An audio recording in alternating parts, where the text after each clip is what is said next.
He walked into the hospital to give blood, just another quiet act in a life built around staying unnoticed. But that day, something unexpected unfolded in the hallway. Not loud, not dramatic, just human. And it changed everything. Before we begin, if you enjoy heartfelt stories about second chances, quiet courage, and the kindness that connects us all, don't forget to subscribe to the channel. Your support helps bring more stories like this to life. Now, let's begin. Single dad donated blood and spoke 4 languages to calm foreign tourists. The CEO didn't say a word. The old air conditioning unit hummed overhead, casting a low mechanical groan across the fluorescent-lit hallway of St. Mary's Community Hospital. The place smelled like antiseptic and overripe bananas, likely from the snack tray meant for post-donation blood sugar boosts. Daniel Hayes sat quietly in the waiting chair outside the blood donation room, fingers drumming lightly on his knee, the cuff of his work shirt still slightly stained with engine grease. He wasn't here for recognition. No one ever noticed him here, and he preferred it that way.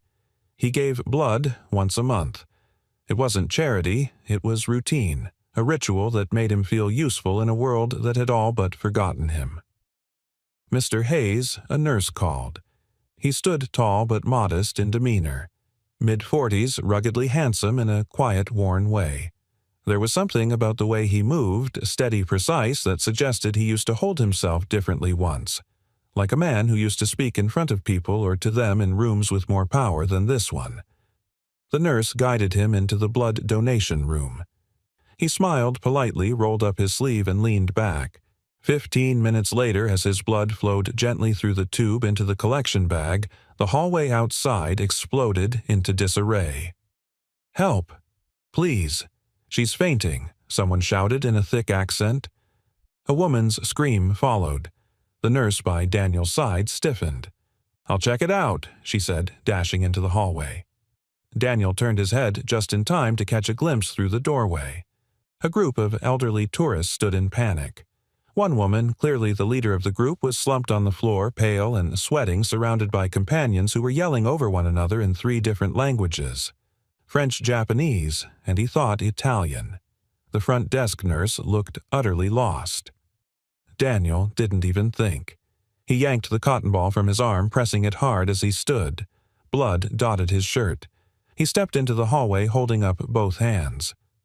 "Excuse me," he said loudly but gently.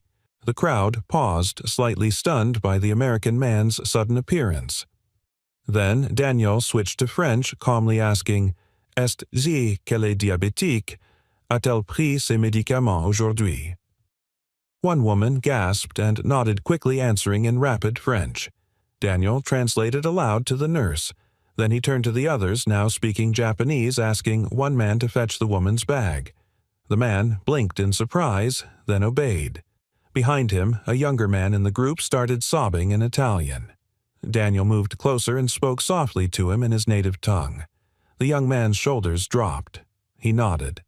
The hallway, once chaotic, was now subdued. Nurses were back in control. The patient was conscious breathing. The color returned to her cheeks. Daniel stepped back, arms still pressed awkwardly to his wound, his eyes scanning the room just in case anyone else needed help. He didn't see her at first. Behind the observation glass on the second-floor mezzanine, Olivia Morgan, CEO of St. Mary's Hospital, stood frozen. She hadn't meant to linger. She had a board meeting in 15 minutes and a PR nightmare to navigate from her father's shadow. But something about the commotion had made her stop just long enough to see what no one else had noticed. A maintenance man, judging by the shirt, just diffused a multilingual crisis with the calm precision of a seasoned diplomat. She leaned slightly closer to the glass. There was something familiar in his cadence, in his body language, not just fluidity, not someone who studied languages, someone who lived them. "Daniel Hayes," she murmured, reading the name tag from the blood donor log on the tablet in her hand. She stared longer than she should have, not saying a word, not even realizing that she was holding her breath. Down below, Daniel gently excused himself, declining help from the nurse who noticed the blood soaking through his bandage. "I'm okay," he said. "Just let me wash up." He headed to the men's room, rinsed the blood off with cold water, and stared at his own reflection. His salt and pepper beard was uneven. His eyes were tired. But behind the weariness was a flicker of something else, something that used to live inside him before life closed the door. As he dried his hands, his phone buzzed. "Lily, Dad, remember you promised pizza tonight." He smiled. Back at the nurse's station, he signed the release form. The nurse thanked him this time with more sincerity than usual. "Sir, I don't know how you knew all those languages, but that was incredible." Daniel just shrugged. Sometimes kindness speaks better in someone else's language. And with that, he walked out the door, unaware that upstairs Olivia Morgan was still watching, still silent. But her silence wasn't indifference. It was recognition. The elevator chimed softly as Olivia Morgan stepped onto the executive floor, her heels tapping sharply against the polished tile. In her hand, she held her tablet like a weapon, sleek, controlled, and constantly loaded with information. But this time, it wasn't financials or liability reports that made her swipe through the glowing screen. It was a name: Daniel Hayes. She didn't know why she'd typed it into the internal hospital system. Maybe it was the way he'd switched languages so effortlessly, or the way the crowd had obeyed his voice like it had weight. She'd worked in public health policy for over a decade. Fluency was rare. Calm under pressure was rarer. But this man hadn't just handled panic, he'd dissolved it. She pulled up his file. Daniel Hayes, age 42, occupation freelance HVAC repair technician.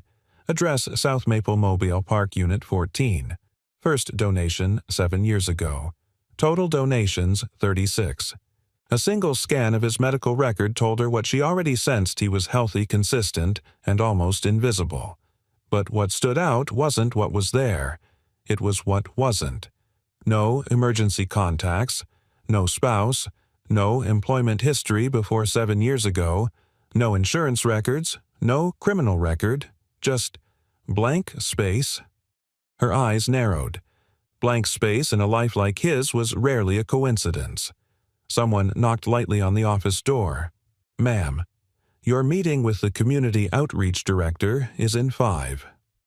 Olivia nodded, but her attention was still on the file. She tapped the screen, saved the page under a secure folder she titled Quiet Cases. It was her habit, cataloging the people who showed up in moments of crisis but never made headlines. She believed those people were the true fabric of any institution. She just hadn't expected to find one standing in a grease-stained shirt and a blood bandage in her hallway. Across town, Daniel stepped out of his rusty Ford Ranger and into the soft light of late afternoon. The trailer park was quiet except for the distant bark of a neighbor's dog and the fluttering of an American flag someone had planted in a potted tire. "Dad," a voice called. From the steps of Unit 14. Lily, 10 years old and bursting with life, bounded toward him barefoot, a crayon still clutched in one hand. Her smile was a mix of mischief and sunshine. "You're late. I finished my homework and made you a card." Daniel chuckled, kneeling to take the folded paper from her hand. On it was a drawing of the two of them, him with a wrench and her holding a book. Above their heads floated a giant heart. "You're the best translator dad ever." He raised an eyebrow. "Translator dad. You told me you used to talk in all those languages. I saw your book collection. You've got like 6 dictionaries." Daniel smiled, but it didn't quite reach his eyes. "Just because you own the tools," he said gently, "doesn't mean you still know how to use them." Lily tilted her head, unconvinced. "You used them today, didn't you?" He didn't answer. Instead, he opened the front door and ushered her inside, where the scent of tomato sauce and frozen pizza filled the air. The place was small, clean, and clearly loved. Books lined the shelves next to old HVAC manuals. A single framed photo sat on the TV stand, a woman with bright eyes and a quiet, knowing smile. Lily's mother, gone 7 years now. Daniel stood for a long moment staring at that photo. He hadn't used French since Geneva, Italian since Rome, Japanese since Tokyo, the conference that changed everything.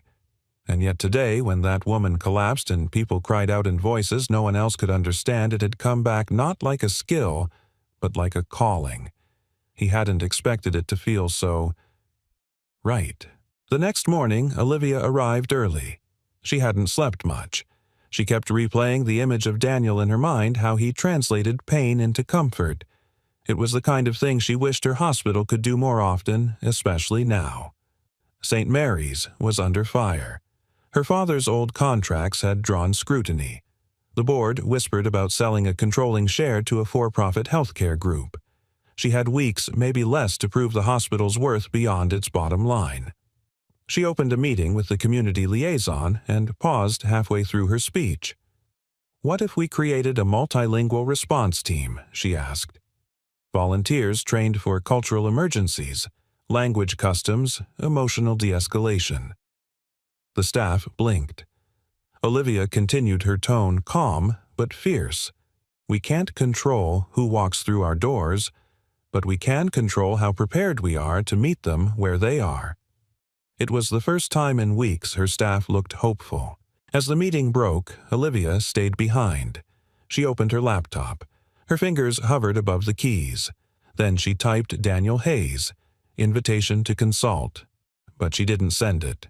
Not yet. Something in her told her this man didn't respond well to authority.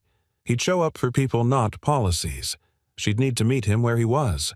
That night, Daniel tucked Lily into bed, brushing a stray lock of hair from her face. "Did you save someone today?" she asked sleepily. He paused. "No," he said softly, "but I think I helped someone understand what was happening." Lily smiled. "That's like saving someone. Just quieter." He turned off the light and sat on the edge of her bed, staring out the window. In another life, he used words as armor, as power, as distance. Now, for the first time in years, he wondered if his words could become bridges again. Saturday mornings in Willow Creek had their own rhythm, slow, sun-warmed, and coated in the scent of backyard barbecues and morning coffee. Daniel had the front door open to let in the breeze, a box fan humming gently in the living room, as Lily sat cross-legged on the floor, surrounded by construction paper and uncapped markers. She was trying to make a birthday card for a classmate whose name she kept forgetting. Daniel was halfway under the kitchen sink, fixing a slow leak that had finally turned into a steady drip. "Is it done yet?" Lily called. "Define done," Daniel replied, wiping his hands on an old towel. "It's not leaking, which is a personal victory. That means pizza for lunch." He glanced at her over his shoulder. "Is that how plumbing works now?" "Always has," she grinned. He laughed just as a soft knock landed on the screen door. He wasn't expecting anyone. Only 3 people ever visited, unannounced, his elderly neighbor, Mr. Torres, usually needing help with his TV. The mailman, usually dropping the wrong mail, or not her. Not the woman, standing in tailored slacks and a pale blouse, holding a folder and a smile so composed it could pass as impersonal, if not for the slight breathlessness in her eyes. "Mr. Hayes." He stood straighter. "Yes, I'm Olivia Morgan," she said, "CEO of St. Mary's Hospital." Daniel's brows lifted in surprise. "I hope I'm not intruding. I wanted to thank you in person for what you did the other day at the hospital, for helping those tourists." He stepped outside, gently closing the screen behind him. "I wasn't aware CEOs made house calls." "Neither was I," she admitted, then gestured to the park. "But I couldn't shake what I saw. You handled that situation better than any trained staff we had." He said nothing at first, just studied her. Most people tried to win trust with warmth or flattery. Olivia used precision. There was something guarded behind her courtesy. Not dishonest, just careful. "I didn't do it for credit," Daniel said. "I know. That's why I'm here." There was a pause. Then the door creaked open again. Dad Lily peeked out. "Oh," Olivia said softly. "Hi there." Lily blinked. "Are you a social worker?" Daniel chuckled. "No, sweetheart. This is Ms. Morgan. She works at the hospital." "I'm not in trouble, right?" Lily asked, narrowing her eyes. Only with me if you use permanent marker on the walls again, Daniel warned. Olivia smiled, and for the first time it wasn't the kind of smile she wore in meetings or press interviews. It was warmer, almost. Curious. You have a beautiful daughter, she said. Thank you, Daniel replied, his tone proud and subtly protective. I wanted to ask, Olivia continued, if you'd consider consulting with the hospital just part-time. We're starting a multilingual outreach program, and we could use someone with your experience. My experience, Daniel echoed, as if trying the phrase on. You know, I'm not licensed. Or trained in medicine. But you're trained in something, she said. You don't speak 4 languages fluently because you fixed a few hotel air conditioners overseas. That made him go still. I don't mean to pry, Olivia added gently. But if you have a gift, and you clearly do, it would mean a lot to share it where it's most needed. Daniel glanced past her toward Lily, who had now returned to her markers, humming softly. I've spent the last 7 years trying to build something quiet, he said. No exposure, no titles, just stability for her. And for me. I understand, Olivia said, and something in her voice sounded painfully sincere. Sometimes quiet is the only thing we can afford, but I think you've got more left to give than you think. He didn't answer, not immediately. Instead, he turned open the screen door and paused. I'm not saying yes, he told her, but I'm not saying no either. She nodded. Fair enough. Then, almost on impulse, she added, There's a community dinner we're hosting Tuesday night. Patients, families, staff, nothing formal, just stories and people. You're welcome to join us. Daniel raised an eyebrow. As a guest, or as a curiosity? She smiled again, this time with the faintest hint of self-deprecation. As someone we'd like to hear from. Then she left. That evening, Daniel sat in the backyard, an old blanket draped over the grass, while Lily laid beside him, pointing out stars. Did you like the hospital lady? She asked. I don't know her. She seemed nice. She seemed interested. You, Daniel, didn't respond. But his mind drifted to the way Olivia looked at him, not with pity or condescension, but as if she saw past the toolbox, the calloused hands, the modest life he'd chosen. As if she knew he used to be something else. Someone else. He exhaled. Do you think it's bad to do something big again? He asked, mostly to himself. Lily shrugged. I think it's good if it helps people. And if it helps you too. From the mouths of children. Meanwhile, across town, Olivia sat at her desk long after sunset. The lights of the city blinked outside her office window. On her tablet screen was the folder she hadn't closed since yesterday. Daniel Hayes. Quiet Cases. She clicked open a new page and began typing strengths fluent in 4 languages. Crisis de-escalation. Deep empathy. Risks avoids attention. Possible trauma history. Unknowns. Prior occupation. Motivation for staying hidden. Gut instinct. He's the kind of man who left something behind. Question: is he willing to go back for the right reason?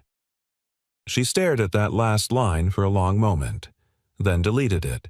Instead, she typed, sometimes the best voices are the ones we almost didn't hear. The community room at St. Mary's Hospital didn't look like much white walls, scuffed linoleum floor-folding chairs arranged in a loose semicircle, but Olivia Morgan had spent hours ensuring that everything felt less clinical and more human. String lights hung overhead, borrowed from the pediatric ward's supply closet. Each table had a modest arrangement of sunflowers in mason jars. The food, simple homemade dishes, lined a buffet table in the corner. This was her first initiative without a press release, without board oversight, and without her father's approval. It was purely hers, and she couldn't stop watching the front entrance. He's not coming, she whispered to herself, adjusting the hem of her blazer. Who asked Claire, the hospital's community director, handing Olivia a cup of coffee? No one. Just someone I invited. Claire smiled knowingly. It's the quiet ones. They always show up late and change the night. Daniel stood outside for a full 2 minutes before walking in. He had dressed carefully. Not formally, but respectfully pressed shirt, clean jeans boots, polished as best he could. He still felt like an imposter stepping into a world he used to belong to, but no longer trusted. Inside, he was immediately greeted by a warm din of conversation patients in wheelchairs, elderly visitors, nurses out of uniform. There was no agenda, just people. He stood near the doorway, uncertain. And then he saw her. Olivia was laughing softly with a retired doctor who was sharing stories from his days in Doctors Without Borders. Her expression was different tonight, lighter, like she wasn't carrying the hospital on her back for once. She turned, felt his presence before she saw him, and smiled. "You came." "I brought a peace offering," Daniel said, holding up a small tin. "Lily and I made cookies." "Well, she made a mess. I just supervised." Olivia laughed. "That counts." He followed her into the room, and soon enough the cookies found their way to the dessert table, while Daniel found himself seated next to an elderly man named Mr. Braddock, who was missing part of his hearing, but none of his stories. As conversations floated around the room, Daniel remained mostly quiet, listening, observing. But then a woman in a wheelchair, a woman he faintly recognized from the tourist incident, called out to him, You're the man from the hallway, with the languages." He offered a small nod. "Yes, ma'am. That was me." "You saved my sister's life." "I didn't save her. I just made it easier for help to reach her." "Same thing, sweetheart," she said, raising a cup and toast. The room quieted slightly as heads turned toward him. Someone asked, "What made you learn all those languages?" Daniel hesitated. The air shifted expectant. "Truth is," he said slowly, "I used to work in government service. International relations. I spent years learning how to speak other people's languages, how to translate pain, anger, misunderstanding into something human." He paused. His eyes found Olivia, and she gave him the smallest, most encouraging nod. "But somewhere along the line, I stopped using those words for people. I started using them for systems, for policies. Until one day I didn't recognize who I was anymore." The room held its breath. "So I left," he finished, "started fixing air conditioners and water heaters. Because sometimes when the world feels too big, you find comfort in things that break in ways you understand." Someone murmured, "Amen" to that. Laughter bubbled up gently like an exhale the room had been holding in. Later that evening, Daniel wandered out of the room and into the quiet hallway. That's when he heard a soft sob muffled behind the slightly ajar door of room 2B. He knocked lightly, then stepped in. Inside was a young woman, no older than 20, sitting beside a hospital bed. Her mother lay sleeping, her breathing shallow. The daughter's shoulders shook. Daniel didn't say anything at first. He just stood there, then pulled a chair beside her. She looked up, startled, but something in his presence made her pause. "I don't know what to say to her," the girl whispered. "She doesn't speak English, only Russian. And I never learned it well enough. I was born here. She raised me alone." Daniel's voice was gentle. "May I?" He stepped forward and spoke quietly in Russian, introducing himself, explaining that he was here to help. The mother stirred slightly, eyes fluttering open. He leaned in closer, whispering her daughter's words. Words of love, gratitude, apology for the times she'd been too busy, too American, too far. Words the mother heard and understood, tears slipping silently down her cheeks. The daughter cried too, but this time with relief. When Daniel stepped out of the room 20 minutes later, Olivia was waiting. "I saw you go in," she said. "I didn't follow. I waited." Daniel nodded. Her daughter didn't have the words, but she had the heart. Sometimes that's enough. They stood in silence for a moment. Then Olivia said softly, "You ever think maybe you were never meant to leave that world behind, that maybe the person you used to be was just waiting for the right time to come back?" Daniel looked at her eyes, tired but clear. I think he said that part of me never left. I just needed someone to remember I was still worth listening to. She looked at him then, not as a guest or a consultant or a mystery to be solved, but as a man who still had something rare to give. "Thank you for coming tonight," she said. "You didn't just speak their language. You reminded them they still mattered." Daniel nodded. "That's all any of us really want, isn't it?" "To matter," she echoed. They stood side by side in the hallway outside room 2B as the hospital quieted for the night, two people who had spent years learning how to speak for others now, slowly learning how to be heard themselves. The next morning, sunlight filtered through the kitchen window of Unit 14, casting soft gold across the worn counter where Daniel stood whisking eggs. The skillet hissed gently beside him, scent of butter and pepper filling the small space. Lily sat at the table, absently coloring a page from her astronomy workbook.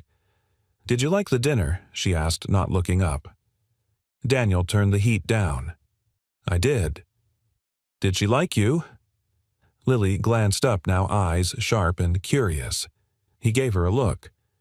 "What makes you think that—" "You came home humming," she said, matter-of-factly. "You only do that when you feel seen." Daniel paused. That wasn't something a 10-year-old should notice. And yet she had. He sighed softly and placed 2 plates on the table. Olivia's. He hesitated. "She's different. Different how she listens without interrupting. But not because she's polite, because she's actually listening." Lily nodded, biting into her toast. "That's rare. You should keep her." Daniel chuckled. "It's not that simple." "Why not?" He didn't answer. Not because he couldn't, but because part of him wasn't ready to say it out loud. That sometimes people who saw the best in you also had the power to see the worst and stay anyway. And he wasn't sure if he was ready to risk that again. Later that day, Daniel stepped into his workshop behind the trailer, a small converted shed lined with tool racks and dusty storage boxes. He hadn't opened one of them in years, but today something pulled him toward it. The box was labeled simply DH, State Archives. He opened it slowly. Inside, folders worn with time, notebooks filled with annotations, a State Department badge, a photo of him years younger standing between delegates from 3 countries during a negotiation that never made the news but changed 6 lives. He ran a finger over the photograph's edge, remembering not the conference room, but the pressure, the impossible expectations, the silence he was expected to keep. One folder sat alone at the bottom, unmarked. He hesitated, then opened it. Inside was the letter, the one he never mailed, addressed to the Office of Internal Ethics, a whistleblower complaint. It outlined his objections to a redacted diplomatic briefing that was falsified before being delivered to Congress. He had refused to sign. And everything afterward, his resignation, the quiet pressure to disappear the jobs that stopped calling back, had stemmed from that refusal. His hands trembled just slightly. That part of his life wasn't behind him. It had merely gone quiet, like a language he no longer spoke. Across town, Olivia sat in the hospital's boardroom, a manila folder open before her. It was Daniel's full background check, or at least what had been publicly available. Most of it matched the hospital file freelancer, no criminal record single parent. But one thing stuck out, a gap of nearly 4 years after his resignation from federal service. No listed employment. No records at all. She tapped the table softly. Claire sat beside her sorting files for a separate community initiative. "You look like someone who just found a ghost." "Maybe I did," Olivia murmured. Claire looked over. "You worried?" "No. Just wondering why a man who can translate 4 languages and calm a room like he was born to do it would choose to be invisible." Claire smiled faintly. "Sometimes people don't choose silence. Sometimes silence chooses them. And survival means learning how to live inside it." Olivia closed the file. "I think it's time we give him a reason to speak again." That evening, Daniel received an envelope. It wasn't official, no hospital letterhead, no return address. Inside was a handwritten note. Room 4C, Tuesday at 9 a.m. We have a patient who only speaks Arabic and won't let anyone near her child. No obligations. But we thought of you. Oh. He stared at it for a long while, the weight of the invitation heavier than its few words. He had learned Arabic during a 2-year rotation in Jordan back when he believed language was enough to build bridges across pain. He hadn't used it in over a decade. Tuesday morning came fast. Daniel stood outside room 4C, dressed simply but neatly the same way he might have for a briefing minus the suit, plus 7 years of living between silence and socket wrenches. A nurse glanced up as he knocked lightly and pushed the door open. Inside, a woman in her early 30s sat curled protectively around a small child on the hospital bed. Her eyes were wide, frightened. Her hands clutched the child's shoulders tightly every time anyone in scrubs passed by the door. Daniel stepped inside, slowly, Palm's visible voice low. He greeted her in Arabic. She froze, then answered cautiously, her words uncertain. He responded gently, explaining who he was, not a doctor, not here to hurt, just someone who understood. He sat a few feet away, not approaching the bed. He let her speak. Her accent was Syrian. Her husband had died crossing the border. The child had a fever for 3 days before she gathered the courage to come here, but when no one understood, her fear returned. Daniel asked if he could translate her story to the nurse. She nodded. 15 minutes later, she smiled for the first time. The nurse entered the room without tension. The child, still flushed, clutched a toy Daniel had retrieved from the hallway, a small giraffe someone left behind. Olivia watched from outside. She didn't enter. She didn't need to.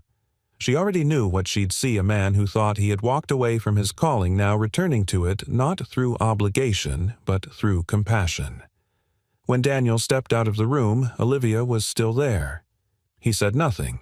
Neither did she. But for the first time there was no distance between them, only understanding. And the start of something neither one dared to name yet. The news broke just after dawn. A child admitted with a high fever, missed intake paperwork, a language barrier, a delayed treatment order. By the time the hospital realized the child was in septic shock, it was too late. The boy passed at 4:07 a.m. Olivia stared at the report on her desk, her hands trembling just enough for the coffee in her mug to ripple. The intake nurse had panicked and checked the wrong box. The child's mother didn't speak English. The interpreter on call never showed. It was everything Olivia had feared and everything the board had warned her about. Her phone rang. It was David Lang, the chair of the hospital's board. Olivia, his voice was clipped, rehearsed. You need to prepare a statement. This will go public by noon, and the board has decided it's time we bring in external leadership. I've scheduled a vote for next Friday. You'll want to be ready. She gripped the edge of her desk. This wasn't neglect. It was communication failure. This is exactly why we started the outreach. The outreach hasn't scaled, he interrupted. You've implemented pilot programs, yes, but we need infrastructure, Olivia. Liability protection. Shareholder trust. You're not here to be the heart. You're here to be the spine. The call ended before she could speak again. Olivia leaned forward, forehead resting in her hands, the weight of an entire institution pressing against her chest. Across town, Daniel was installing a new unit at a rundown laundromat when his phone buzzed. A news alert. Language barrier leads to child's death at St. Mary's Hospital. CEO faces scrutiny. He stared at the headline. The image accompanying the article showed a grainy, zoomed-in photo of Olivia entering the hospital, shoulders, squared eyes, unreadable. He knew that look. He'd worn it once. The mask of someone about to be blamed for a system's failure. A familiar nausea settled in his stomach. He turned off the drill, packed up his tools, and drove straight to the hospital. Olivia didn't look up when the knock came. "Come in," she said, already bracing for another reporter, another board member, another crisis. But it was Daniel. His presence filled the room not with answers, but with presence a rare kind of calm, forged not in indifference, but in experience. "You saw," she said quietly. He nodded. "I tried Daniel. I really did. I pushed for training for hiring a multilingual staff. But they care more about optics than access, about speed than safety. And now, a child is gone."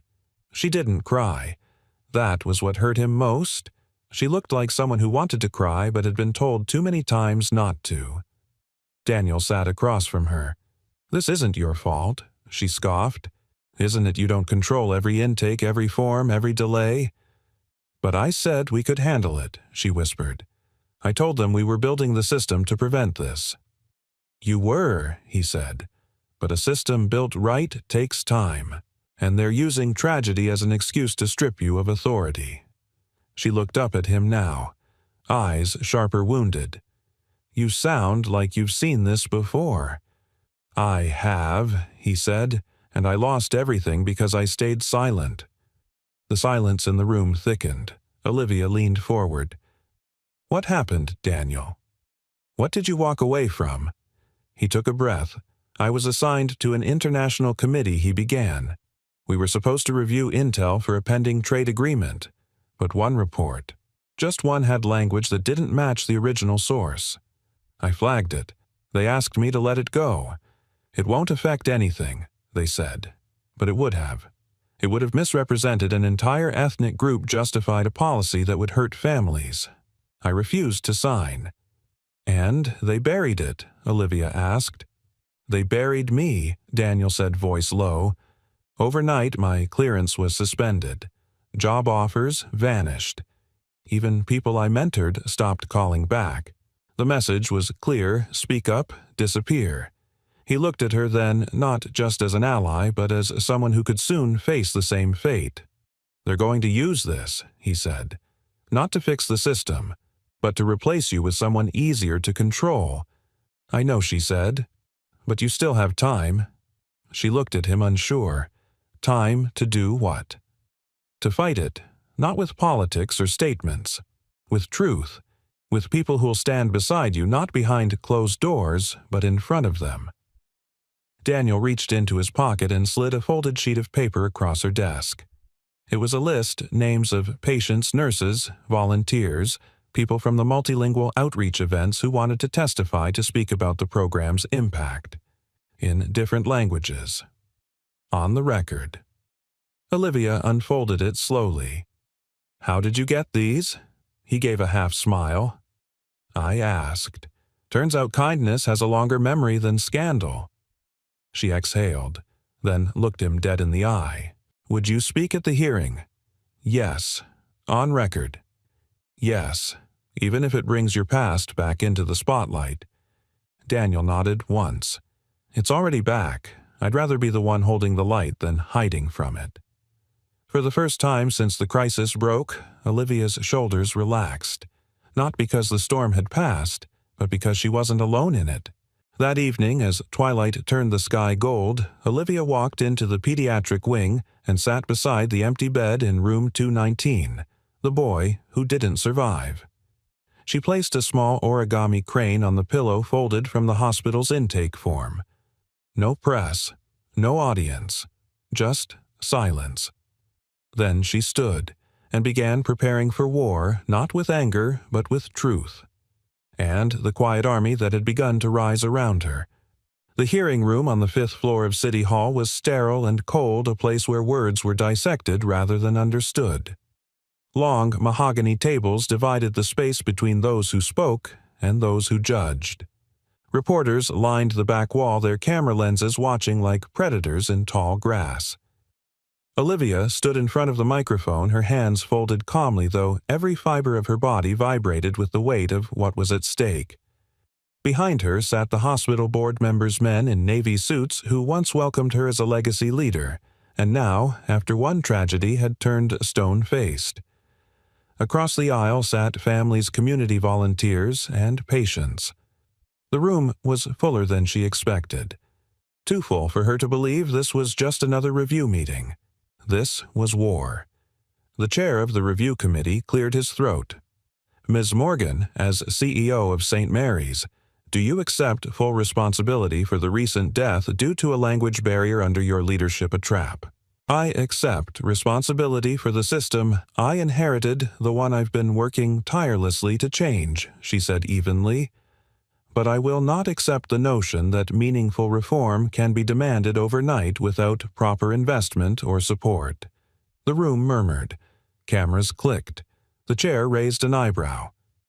Are you suggesting the board failed to support your reforms? I'm stating that silence isn't just a lack of language, Olivia replied. It's also a lack of commitment. The patient who died deserved better. But so do the multilingual families we've served over the past 6 months who did receive care because of the very outreach programs now at risk. She turned toward the audience. Some of them are here today.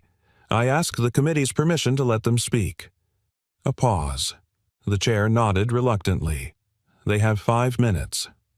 The first woman rose, elderly Spanish-speaking, with a nurse translating beside her. She spoke of the night her husband collapsed in their kitchen and how Daniel's presence in the ER made her feel safe in a place where she once felt invisible. Another voice followed a Congolese father whose son had undergone surgery, a Japanese grandmother, a Haitian teen. Each told a different story with the same ending they were heard.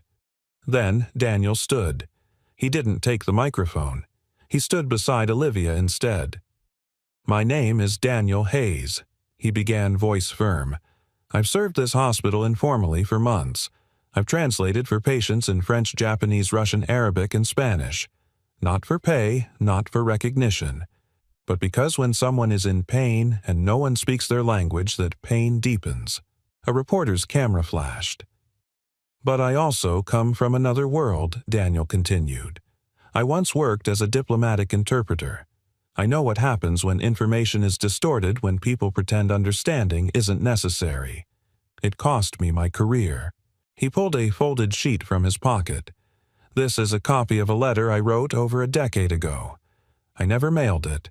It documented falsified reports that could have endangered a minority population during a negotiation. I refused to lie. I refused to sign, and I was erased for it. A ripple of silence swept the room. I've lived quietly since then, raising my daughter, fixing air conditioners, and watching a world that sometimes moves too fast to care. But I came back to this hospital not for redemption, but because I saw a woman fighting to change a broken system from the inside out. He looked at Olivia. She didn't ask me to speak, but I won't let another good person be silenced while the powerful wait for the dust to settle. He stepped back. The room didn't erupt in applause. It went still. A kind of reverence filled the air, not for Daniel, not even for Olivia, but for the truth itself. Raw, undeniable. That evening, Olivia stood in the hospital garden watching dusk settle over the city. Wind moved gently through the lavender bushes planted by the nurses on Mother's Day. Her blazer hung over one arm. Her shoes were off. Daniel approached quietly, holding 2 coffees. You were extraordinary today, he said. She turned to him. You were the earthquake. I didn't mean to be. Yes, you did, she said, and I'm glad you were. They sat on a low stone bench beneath a flowering tree. A hummingbird darted between the branches, completely unaware that 2 people below had just changed the course of something much larger than themselves. Do you regret it? She asked. Speaking the truth, no. Letting them see you again. Daniel looked up at the sky, the color of steel and fading gold. I think I've hidden for so long I forgot what it felt like to be seen and not be in danger. She didn't reply. She just leaned her shoulder slightly into his. He didn't move away. I'll still probably lose the vote, she murmured after a while. Maybe he said. But now they'll know it wasn't because you failed. It was because you refused to become what they expected. She smiled faintly. You always speak like you're translating something deeper. Maybe I am. Their eyes met something quiet and unresolved passing between them.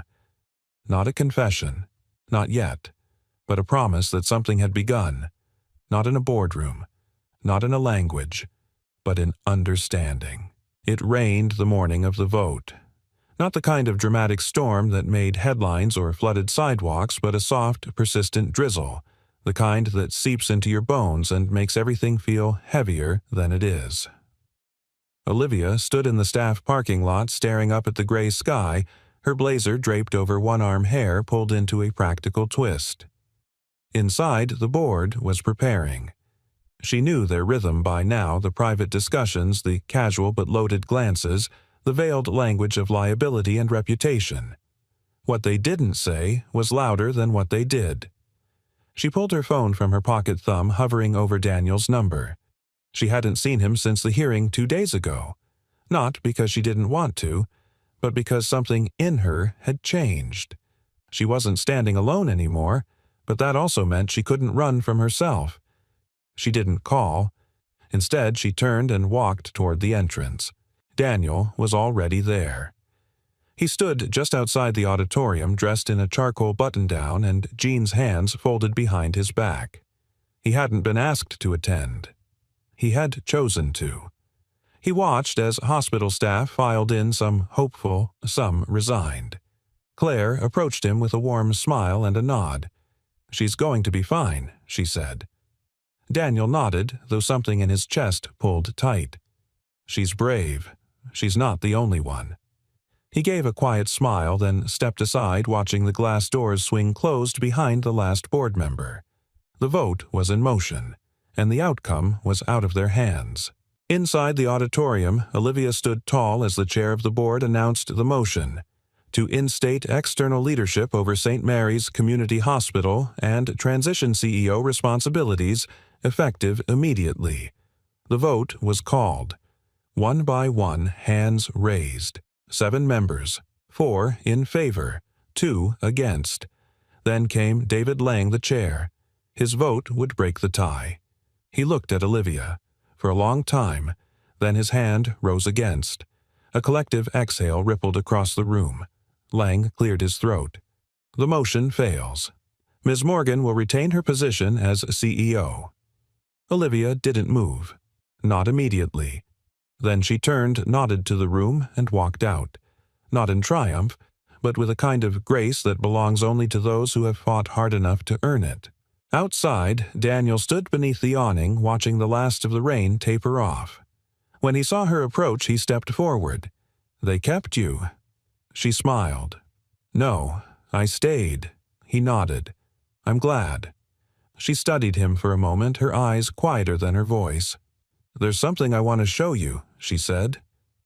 They walked in silence through the east wing of the hospital, down a hallway recently painted and lined with framed photos, patients, nurses, community members, volunteers. At the end of the corridor was a door marked Outreach Room A. Inside, a small group of patients and translators were gathered in a circle. A young nurse handed out laminated cards, each with a phrase written in English, Spanish, and Vietnamese. Daniel watched as a child read aloud, "My pain is sharp." Then her mother repeated the phrase in Spanish. The translator guided her through pronunciation. It was a small thing, but enormous. Olivia turned to him. "This is just the beginning.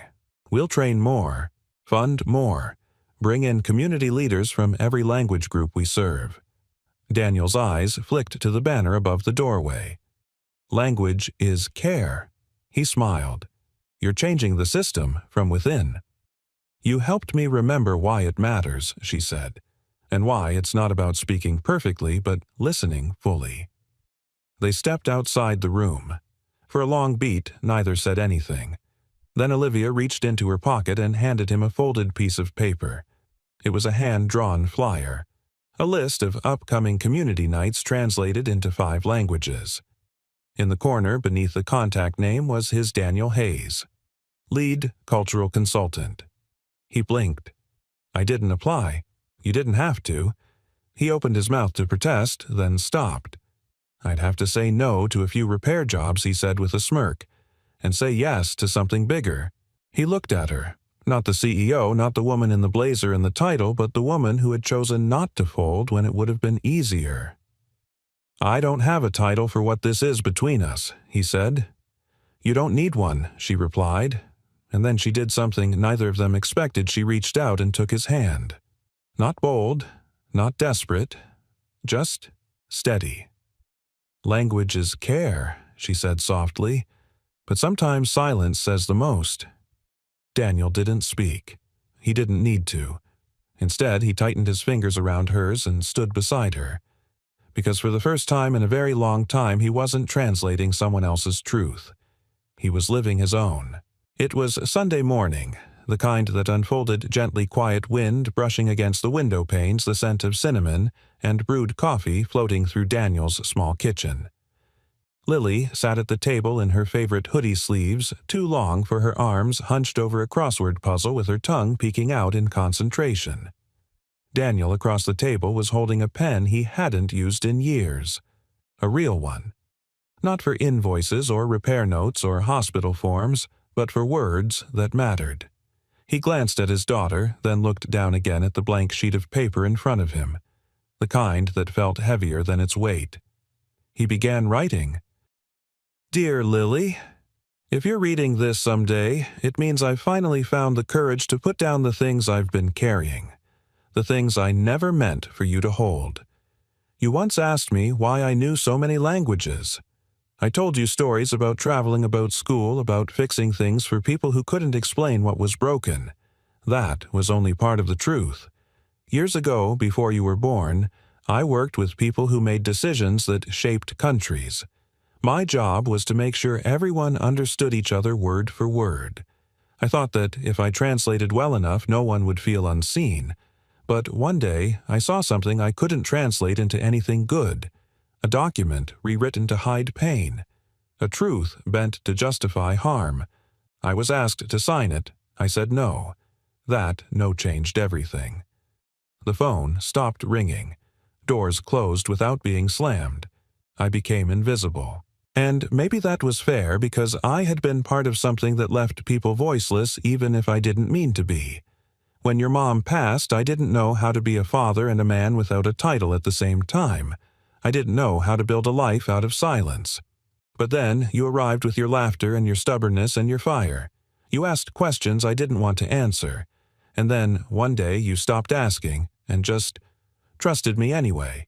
You gave me back my voice without even knowing it. Last week I saw a little girl at the hospital. She was crying, and her mother didn't speak English. No one understood what she needed. I translated the girl's fear into words the nurses could use to save her. And for the first time in years, I felt like I belonged somewhere again. Because of you, Lily. You made me brave enough to speak again. So, wherever you go in this world, however many languages you learn, however many things you decide to build or heal, remember this. Words can tear things down, but the right ones spoken at the right time can bring people back to life. Just like you did for me. Love, Dad. Daniel folded the letter slowly, hands trembling not from fear, but from relief. He didn't know when he'd give it to her. Maybe not today. Maybe not until she needed it. But the words were real now. They existed. Later that afternoon, Daniel and Lily walked down the sidewalk toward the hospital's community garden. She skipped ahead, twirling in the last golden light of fall, her braid bouncing as she laughed. Daniel watched her like he always did, half in awe, half in disbelief that someone so small could hold so much of his heart. At the hospital gate, Olivia was waiting.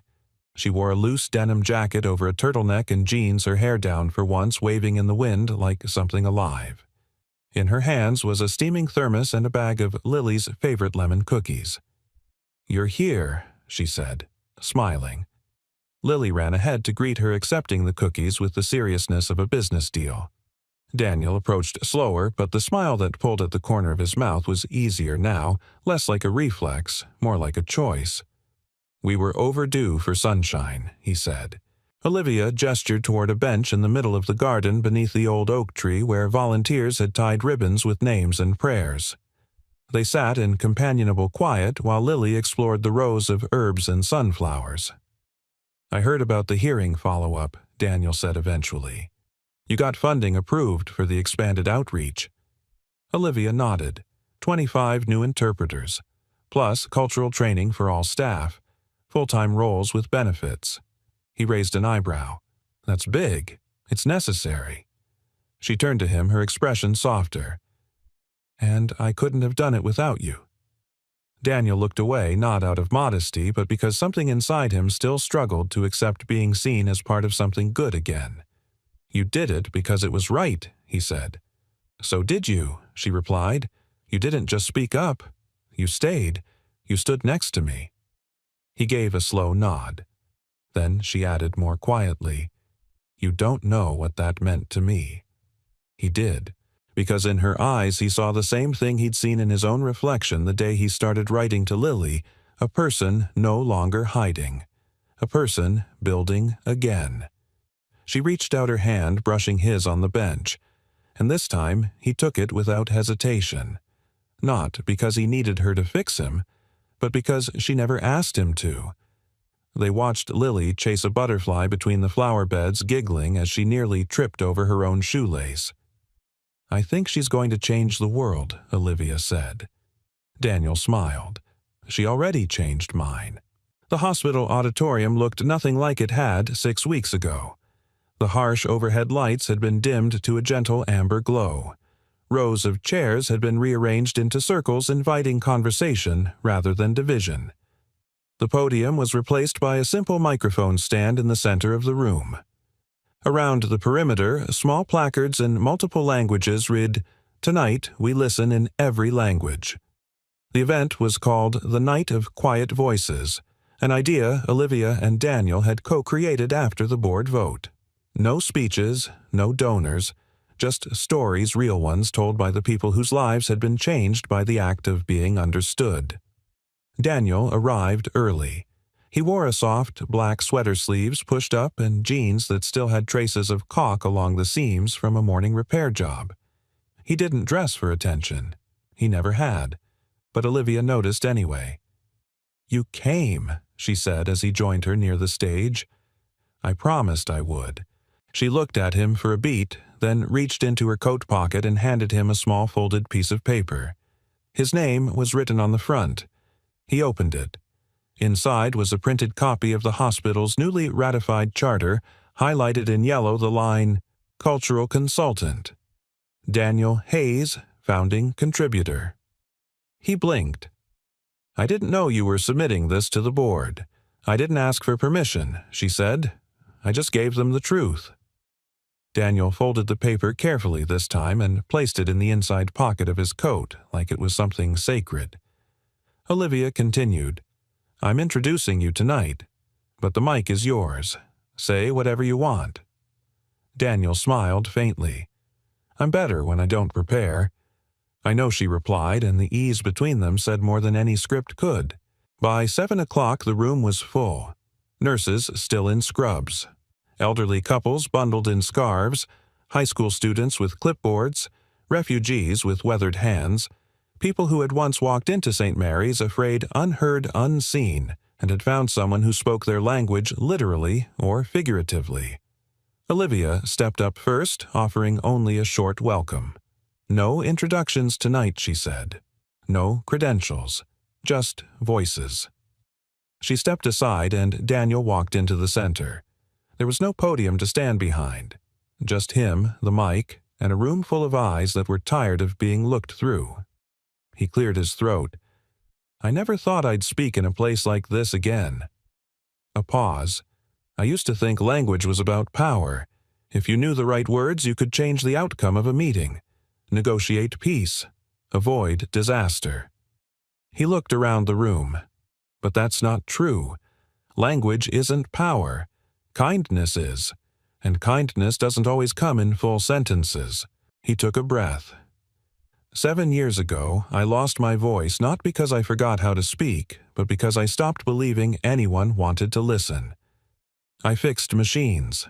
I disappeared from the rooms I once walked into with a badge. He turned slightly, his gaze resting on Olivia in the crowd. But then, one day someone believed I still had something to say, and she didn't try to translate me. She just let me speak. The room was silent. I'm not here tonight to talk about policy. I'm not here to defend a program or a protocol. I'm here because once a woman who didn't speak English trusted me to tell her story to a nurse. And her son lived. He stepped back. And that's what language really is when one human being says, "I see you," and the other finally believes it. A quiet ripple moved through the crowd. Then, one by one, others stood. A teenage girl who had once arrived at the ER terrified her undocumented parents would be turned away. A nurse who learned Tagalog to comfort a dying woman. A janitor who knew sign language and used it to explain test results when no one else could. No applause, no clapping, just listening. And in that listening, healing. Afterward, the auditorium slowly emptied, but Daniel remained in the center, folding up chairs with Lily, who had appointed herself hospital event manager for the night. Olivia stayed nearby, sipping lukewarm cider from a paper cup. Claire approached her. It worked. Olivia nodded. It did more than work. It reminded people who we are. She glanced at Daniel, crouched beside his daughter, laughing as she dramatically ordered him around. "You know," Claire said gently, "I think the man you were afraid to believe in again. He's standing right there." Olivia smiled, but it held a weight. "I think I believed in him from the first moment. I just didn't know how to tell him." Claire tilted her head. "Then maybe it's time you stopped translating your heart and just say it." When the last chair was stacked and the room was nearly dark, Olivia approached Daniel. He looked up, wiping his hands on a towel. "Did we pass?" "With colors flying," she said, "and no one fainted. Minor miracle." She hesitated, then offered him her hand, not as a colleague, not as a symbol. Just as a woman reaching for a man who had shown her that silence can be sacred, but words, when chosen with care, can change everything. He took it, and in that touch something closed. Not a chapter, but a wound. She stepped closer. "You once said words can bring people back to life." "I remember." She searched his eyes, then say something real. Daniel leaned in, forehead resting gently against hers. He whispered, "Stay." And she did. Spring arrived in Willow Creek with a kind of quiet insistence, daffodils pushing up through the hard soil trees lining the streets in fresh green whispers, and the air full of the scent of something starting over. Daniel stood in front of Unit 14, keys in hand, a worn cardboard box tucked under one arm. The door had just been painted a soft, welcoming blue, and the rusted porch rail had finally been replaced. It wasn't fancy, but it was home. Inside, Lily sat cross-legged in the center of the living room, taping a hand-lettered sign above the doorway that read, "Room 14, where words begin again." She grinned when she saw her dad walk in. Too cheesy, Daniel chuckled. Cheesy in the best way. He set the box down and looked around. The shelves were lined with more books now, language dictionaries, yes, but also storybooks in Spanish, Arabic, and Japanese. A small corner desk held Lily's drawings and a printout of her latest school essay, "Why My Dad is My Hero." There was a second toothbrush in the bathroom, and a denim jacket hanging behind the door. 2 weeks earlier, Olivia had surprised them both. It was supposed to be a short visit, just a walk through the community center's new translation booth, then coffee in the courtyard. But Lily had tugged her hand and said, "You should see room 14. Dad says it's magic." And Olivia had gone, not out of obligation, but out of something deeper, curiosity, care, and maybe the hope that she could belong somewhere that had nothing to do with boardrooms or title plaques. That night, she'd stood in Daniel's kitchen with the porch light casting gold against her shoulders and said, "This feels like breathing." He'd nodded, then quietly replied, "You don't have to leave when the air changes." She hadn't. Now the days had settled into a rhythm that didn't feel rushed. Daniel continued consulting at the hospital, now mentoring a team of interpreters. Every Thursday, he hosted language and listening circles in the community garden, where people came not to speak perfectly, but to speak honestly. Olivia continued her work as CEO, though the title mattered less than it once had. What mattered now were the quiet changes she'd championed. The kind that didn't make headlines but made people feel safe. They didn't rush love. They lived it slowly, like conversation in a language neither of them had learned from books but from pain trust and beginning again. One Saturday morning, Daniel took Lily to the park while Olivia stayed back to make lunch. She moved through the kitchen like she'd always belonged there, hair pinned up sleeves rolled, humming a tune she couldn't name but somehow knew by heart. On the kitchen counter sat a small envelope addressed in Daniel's handwriting. She opened it. It wasn't a love letter in the usual sense. No declarations, no grand metaphors, just 3 simple lines. You never tried to fix me. You just gave me space to return to myself. And I'm better because you did. She read it twice, then placed it beside the sunflowers in the mason jar on the table and stood by the window watching the 2 people she loved most chasing each other beneath the new leaves. She didn't wave, she didn't call out, she just watched, and felt full in a way she hadn't in years. That evening, the 3 of them sat on the front steps of room 14, sharing ice cream straight from the tub. The sun dipped low, bathing the street in honey-colored light. Children's laughter echoed from down the block. Somewhere, a wind chime clinked softly like a bell remembering a melody. Dad, Lily said, licking her spoon, "Do you think people can really start over? Like, completely?" Daniel glanced at Olivia, then looked down at his daughter. "I don't think we ever start over," he said. "I think we just start truer." Olivia leaned her head against his shoulder. "That sounds like something someone fluent in 5 languages would say." He smiled. "Technically 6. I've been learning Korean with Lily." Lily grinned. "I'm a tough teacher." "Tell me about it," Olivia said. And they laughed, not loudly but deeply. The kind of laughter that came from healing places, from old scars finally given new names, survival strength love. As the sky darkened, Daniel reached into his pocket and pulled out a small stone. He handed it to Lily. "What's this for?" she asked. "It's for the jar," he said. In their hallway sat a glass jar labeled "Kindness Kept." Every time someone did something kind without expecting anything in return, they placed a stone in the jar.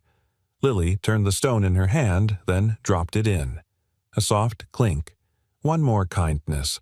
One more language of love spoken without a word.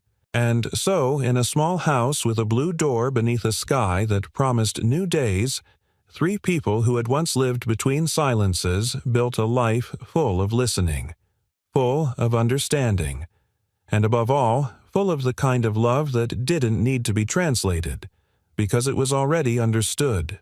Where are you watching from? We'd love to know where in the world our listeners are tuning in. Share your location in the comments below. If this story touched you, don't forget to subscribe to the channel for more heartwarming tales of resilience, kindness, and quiet love. Thank you so much for spending your time with us. We're truly grateful you're here.